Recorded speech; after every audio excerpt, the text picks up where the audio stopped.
আসসালামু আলাইকুম। আজকে আমি যে নাস্তাটি বানিয়ে দেখাবো, এই নাস্তাটি একবার যে বানিয়ে খাবেন তার কিন্তু বারবার এই নাস্তাটি বানিয়ে খেতে ইচ্ছে করবে। খুব সহজভাবে আমি নাস্তাটি বানিয়ে দেখাবো। নাস্তার রেসিপিটি যদি ভালো লাগে তাহলে ভিডিওতে একটা লাইক দিতে কিন্তু ভুলবেন না।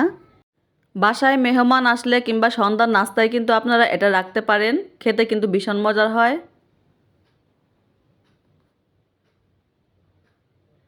এইখানে আমি 1 কাপ আটা নিয়েছি। স্বাদ মতো আমি লবণ দিয়ে দেব। 2 চা চামচ আমি সয়াবিন তেল দিয়ে দেব। এখন হাত দিয়ে ঘষে ঘষে তেলটা মিশিয়ে নেব।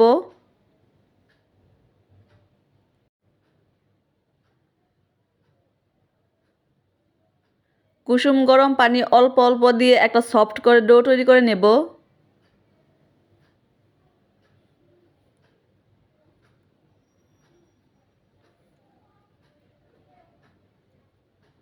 ডোটা আমার তৈরি করা হয়ে গেছে। উপরে একটু তেল লাগিয়ে ঢাকনা দিয়ে ঢেকে রাখবো 15 মিনিট।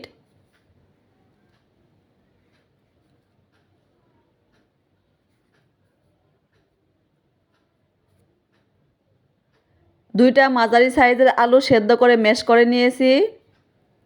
কাঁচামরিচ আর পেঁয়াজ কুচি একটু সফট করে ভেজে নিয়েছি, এগুলো দিয়ে দেব। স্বাদ মতো আমি লবণ দিয়ে দেব। এখন সব কিছু ভালোভাবে মিশিয়ে নেব।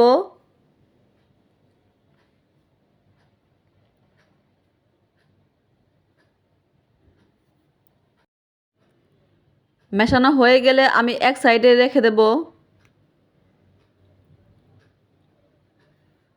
যে ডোটা তৈরি করে নিয়েছিলাম সেই ডোটা দিয়ে একটা বড় করে রুটি বেলে নেব।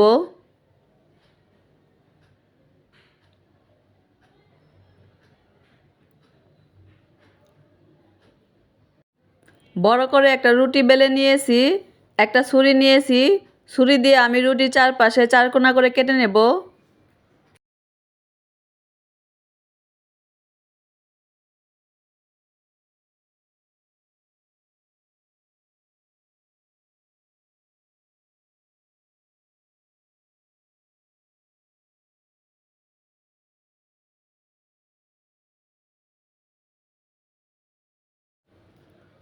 রুটিটা 4 কোনা করে কেটে নিয়েছি।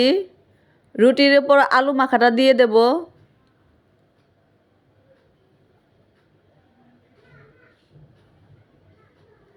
একটা চামচের সাহায্যে ভালোভাবে আলু মাখাটা ছড়িয়ে নেব।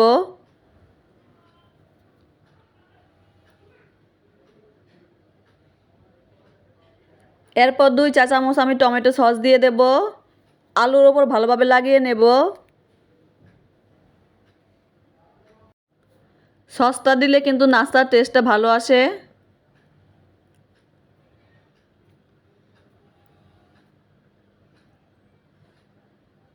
একটা ডিম লবণ দিয়ে ঝুরি করে ভেজে নিয়েছি, এটা দিয়ে দেব।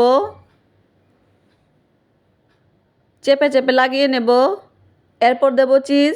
চিজ যদি বাসায় না থাকে তাহলে দেওয়ার প্রয়োজন নাই, চিজ ছাড়াই কিন্তু নাস্তাটি খেতে ভালো লাগে।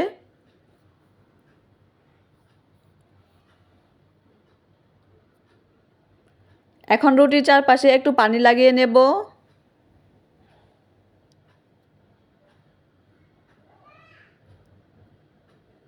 এরপর সাইড দিয়ে ঘুরিয়ে ঘুরিয়ে একটা রোলের মতো বানিয়ে নেব।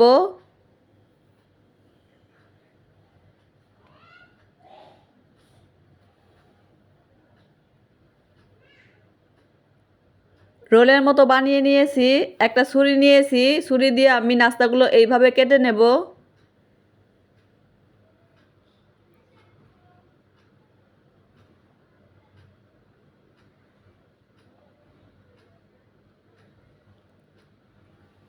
সবগুলো নাস্তা আমার কাটা হয়ে গেছে।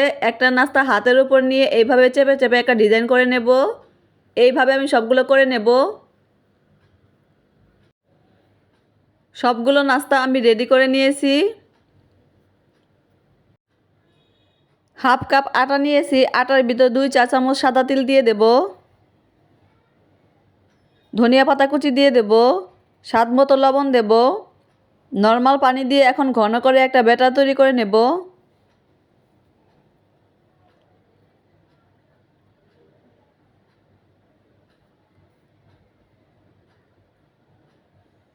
ঘন করে একটা ব্যাটার তৈরি করে নিয়েছি।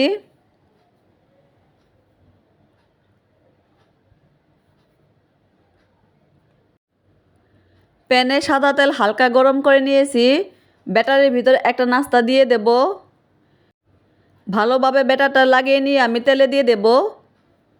সবগুলো আমি নাস্তা এইভাবে দিয়ে দেব।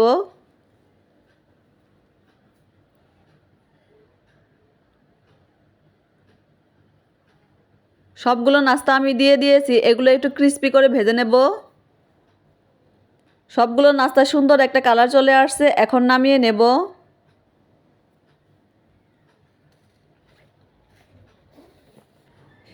সবগুলো নাস্তা আমার রেডি হয়ে গেছে। এই নাস্তাগুলো ভাজতে কিন্তু আমার 20 মিনিটের মতো সময় লেগেছে। একটু সময় নিয়ে ক্রিস্পি করে ভাজলেই কিন্তু নাস্তাগুলো খেতে বেশি মজার হয়। দেখুন নাস্তাগুলো দেখতে কতটা লোভনীয় হয়েছে, খেতেও কিন্তু মাশাআল্লাহ অনেক মজার হয়েছে। একটা নাস্তা আমি ভেঙে দেখিয়ে দিচ্ছি ভিতরটা কেমন হয়েছে। দেখে নিশ্চয়ই বুঝতে পারছেন কতটা ক্রিস্পি হয়েছে নাস্তাগুলো। ভিতরটা কিন্তু পুরো ভরা। একবার হলেও নাস্তাটি বাসায় বানিয়ে খেয়ে দেখবেন। এরকম রেসিপি পেতে আমার চ্যানেলটি সাবস্ক্রাইব করে রাখতে পারেন। আবার নতুন কোনো রেসিপি নিয়ে চলে আসব। সেই পর্যন্ত সবাই ভালো থাকেন। আল্লাহ হাফেজ।